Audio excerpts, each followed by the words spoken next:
যেই মানুষ ফজরের নামাজ আদায় করার জন্য ঘুমকে বর্জন করবে অথবা তাহাজ্জুদের গুরুত্ব দিয়ে ফজরের আরো অনেকখানি আগে উঠবে, দুনিয়ার এই ঘুমকে যেই মানুষটা কোরবানি করবে আর বিসর্জন করবে, আশা করা যায় আল্লাহ রাব্বুল আলামিন কবরের মধ্যে ওই মানুষটাকে ঘুমের ব্যবস্থা করবে।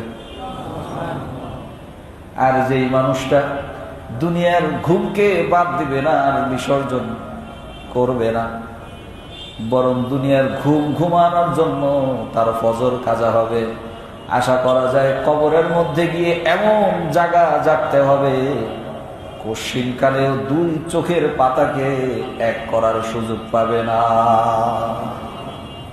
বাস্তব না অবাস্তব? আমরা কি দুনিয়ার ঘুমকে কোরবানি করব না কবরের ঘুমকে কোরবানি করব? কথা কর না কেন? দুনিয়ার ঘুমকে বিসর্জন, দুনিয়ার ঘুমকে বাদ দে, ঘুমাবো তো গিয়ে কবরের মধ্যে। আল্লাহ তাআলা আমাদেরকে কবরে শান্তির ঘুম ঘুমানোর জিন্দেগি আমাদের যাপন করার তৌফিক দান করুন, বলেন আমিন।